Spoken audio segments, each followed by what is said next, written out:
ہیں؟ اسی طرح سیٹ سے اب نوکر بات کرنے میں کئی دن تک سوچتا ہے یار آج صاحب کا موڈ ٹھیک نہیں ہے، آج بات نہیں کرنا ورنہ خیر نہیں ہے، اور یہ کہہ بھی نہیں سکتا کہ حضرت آپ کے موڈ کی وجہ سے بات نہیں کر رہا ہوں، اتنی ہمت تو نہیں کرے گا نا کوئی۔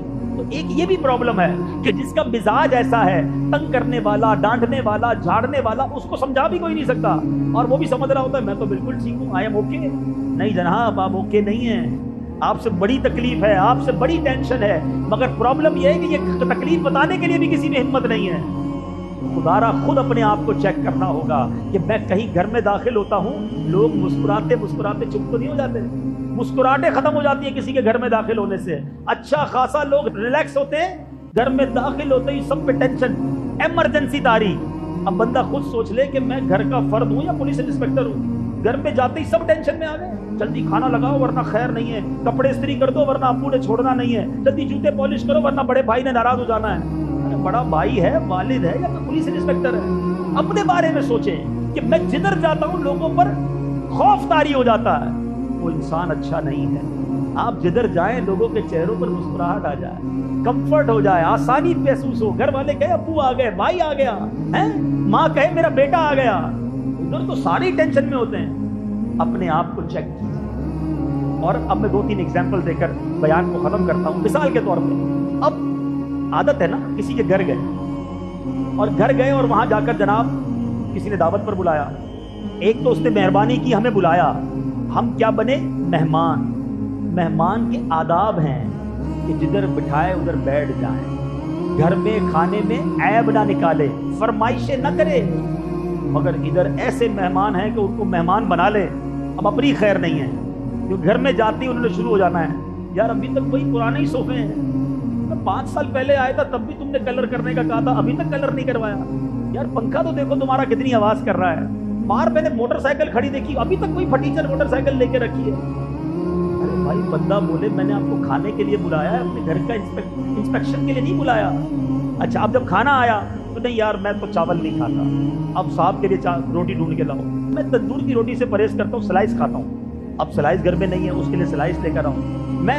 اچھا کولڈ ڈرنک کا انتظام نہیں ہے مگر پہلے ہی کہہ دیا میں تو ڈائٹ بوتل پیتا ہوں، چلو بھائی اب وہ شرمندہ بھگا رہا ہے کسی کو ڈائٹ بوتل، حالانکہ ہونا یہ چاہیے کہ جو دسترخوان پر آ گیا اس کے سوا کچھ نہ منگوائے، ہو سکتا ہے وہ گھر میں نہ ہو۔ ایک بار مجھے یاد ہے ایک صاحب نے، ہم کھانے پر بیٹھے تو میزبان سے کہا کہ ٹیشو پیپر لائیے۔ اچھا ہر بندہ سمجھتا ہے ہر گھر میں ٹیشو ہوگا، نہیں ہوتا، اس بیچارے نے شرم کے مارے باہر گیا، بچے کو پیسے نہیں پتا، جاؤ بھاگ کے جلدی سے ٹیشو پیپر لے کر آؤ۔ اب سوچیے آپ کی چھوٹی سی فرمائش نے اس کو شرمندہ کر دیا، یہ نہیں ہونا چاہیے۔ جو دسترخوان اگر پسند ہے تو کھا لیجیے، اگر آپ کا مزاج نہیں ہے، نبی پاک علیہ السلام کا انداز یہ ہوتا کہ کھانا پسند نہ ہوتا تو ہاتھ روک لیتے، عیب نہ نکالتے، لیکن آج کسی کو مہمان بنا لے، وہ مہمان میزبان کے لیے ٹینشن بن جاتا ہے۔ ایسا کیوں؟ حالانکہ یہاں تک لکھا کہ آپ کو جدھر بٹھائے ادھر بیٹھے، میزبان جہاں کہے نا حضور آپ اس صوفے پہ بیٹھ جائیں، ادھر ہی بیٹھ جائیں، بندہ کہ نہیں ذرا میں ادھر بیٹھوں گا، کیا پتا اس کو وہاں نہ بٹھانا ہو، آپ کو وہاں بیٹھیں گے تو گھر کی بے پردگی ہونی ہو، وہ صوفے کا کور ہی پھٹا ہوا ہو، اس بیچارے نے اوپر چادر رکھی ہو، اپنا عیب چھپایا ہو، مگر آپ جا کر وہاں بیٹھ رہے ہیں۔ اپنی عادت بنائیں۔ اب بتائیے ہے بڑی باریک سی بات، مگر کیا ہم کسی کے مہمان بنتے وقت یہ خیال کرتے ہیں کہ اس کو ٹینشن نہ ہو؟ کوئی ڈیمانڈ نہیں ہونی چاہیے بالکل، اور آخر میں دعائیں دے کر آئے، عیب نکال کے نہ آئے۔ پرابلم یہ کچھ لوگوں کا کام ہی عیب نکالنا ہے، ان سے ہاتھ ملاؤ تو ایسا لگتا ہے کانٹا چبو دیتے ہیں، بندہ بولے نہ ہی ہاتھ ملاتا تو اچھا تھا یار، جب ملتے ہیں کوئی نہ کوئی طنز، کوئی نہ کوئی، کبھی امامہ نہ پہنو تو کہتے ہیں آج امامہ نہیں پہنا، کبھی امامہ پہنو تو یہ والے رنگ کا کیوں پہنا ہے یار، تم مسکراتے نہیں ہو، زیادہ مسکرائے تو ہر وقت مسکراتے رہتے ہو، بندہ بولے کروں کیا اس کے سامنے، اتنی ٹینشن، تو ایسے نہ بنے۔ کیا لوگوں میں خوبیاں نہیں ہوتی؟ ایک مثال بڑی پیاری ہمارے نگران شورا دیتے ہیں، 2 قسم کی مکھی ہوتی ہے، یاد رکھیے، ایک ہوتی ہے گھریلو مکھی اور ایک ہوتی ہے شہد کی مکھی، ٹھیک ہے نا؟ گھر میں بھی مکھیاں ہوتی ہیں، گھر کی مکھی کہاں بیٹھتی ہے؟ گھر کی مکھی ڈھونڈ کر گندگی پر بیٹھے گی، جدھر کچرا پڑا ہوگا نا، گھر کی مکھی ہاؤس فلائی ادھر ہی جا کے بیٹھے گی۔ آپ کا کبھی جسم میں کہیں زخم لگ جائے، وہ زخم پہ آ کر مکھی بیٹھے گی، ہے گندگی پر ہی مکھی بیٹھے گی۔ اور شہد کی مکھی کہاں بیٹھتی ہے؟ پھولوں پہ جا کے۔ آپ بنے شہد کی مکھی، جس میں جو خوبی ہے اس کو بیان کریں، لوگ آپ سے خوش ہوں گے، یار آپ ماشاءاللہ بیان بڑا اچھا کریں، آپ مسکراتے بڑا اچھا ہیں، آپ کا امامہ بڑا پیارا ہے، یار آپ ماشاءاللہ میں نے دیکھا پابندی سے مسجد میں آتے ہیں، خوش ہوگا نا انسان، تعریف کرو گے تم۔ مسجد میں 5 وقت آتا ہے، اس کو کہیں گے لیٹ کیوں آتے ہو یار، ٹائم پہ آیا کرو، ارے آپ ہو رہا ہے اس میں بھی تمہیں پرابلم ہے، یعنی طنز ہی کرنا ہے، عیب ہی نکالنا ہے، تو پرابلم تمہارے اندر ہے کہ تمہیں نظر ہی عیب آتا ہے، تمہیں کوئی خوبی نظر نہیں آتی، اپنا علاج کرواؤ۔ اسی طرح کسی مریض کی عیادت کرنے جائیں، ثواب کا کام ہے، بندہ کہتا ہے یار میں سنت پر عمل کرنے جا رہا ہوں، ضرور جائیے، مگر مریض کی عیادت کے بھی تو آداب ہے نا۔ مریض کی عیادت کے آداب کیا ہیں کہ اس کے پاس جائیں تو اس کی حوصلہ افزائی کریں، اس کو دعائیں دیں۔ کچھ لوگ مریض کے پاس جا کر اس کو مزید بیمار کر کے آ جاتے ہیں، یار تم تو مجھے بہت بیمار لگ رہے ہو، تمہاری بیماری تو بہت بڑی لگتی ہے، اللہ خیر کرے، پتہ نہیں کیا ہوگا۔ بندہ کہا یار یہ میرے کو مارنے آیا ہے یا مجھے دعا دینے کے لیے آیا ہے؟ یعنی جا کر مریض کو بھی تکلیف، او ہو اتنی ڈرپیں، اتنی ساری دوائیں، ہو کیا گیا تم کو؟ اللہ کے بندے مریض کو جا کر حوصلہ دینا ہوتا ہے کہ آپ فکر نہ کریں، سب خیر ہو جائے گی، اللہ بہتر کرے گا، گھبرانا نہیں، میں بھی آپ کے لیے دعا کروں گا، انشاءاللہ سب بہتر ہو جائے۔ یہ انداز کی بجائے الٹا ٹینشن، منع ہے کہ مریض کے سامنے ایسا منہ بھی نہ بنائے کہ جس سے مریض کو تکلیف ہو۔ لیکن یہ آداب پڑھے کس نے ہیں؟ اور باہر نکل کے کہتے ہیں یار میں تو سنت ادا کر کے آیا ہوں، بھائی آپ تکلیف دے کر آئے ہیں اس کو۔ پھر اسی طرح عیادت کے آداب میں یہ لکھا کہ بندہ مختصر وقت کے لیے بیٹھے، مریض زیادہ باتیں نہیں کر سکتا، اس کو آرام کرنا ہوتا ہے، بعض اوقات اس کو لباس چینج کرنا ہوتا ہے، تو اگر مریض چاہتا ہے کہ آپ بیٹھے تو الگ بات ہے، ورنہ چند منٹ بیٹھے اور چلے جائیں۔ لیکن کچھ لوگ گھنٹوں، اچھا ایک ہی سوال سب نے کرنا ہے، یار یہ بتاؤ ہوا کیا تھا؟ اب وہ بیچارہ پوری سٹوری سنائے کہ اس کو ابھی ایک گیا دوسرے کو، پھر دوسرے کا بھی یہی سوال ہوگا، یار تمہیں ہوا کیا ہے؟ کبھی کبھی تو جی چاہتا ہے موبائل میں ریکارڈ کر کے رکھ لے، جو آئے پلے کر دے، یہ ہوا تھا بھائی پورا سن لو۔ اچھا پھر دوسرا سوال، ڈاکٹر نے دوائیاں کون سی دی ہیں؟ تم کوئی ڈاکٹر ہو، کوئی MBBS کیا ہو، کیوں بتاؤں تم کو دوائیاں کون سی دی ہیں؟ اچھا علاج کیا چل رہا ہے، ڈرپ کون سی لگائی ہے، ساری فائلیں کھولتے ہیں۔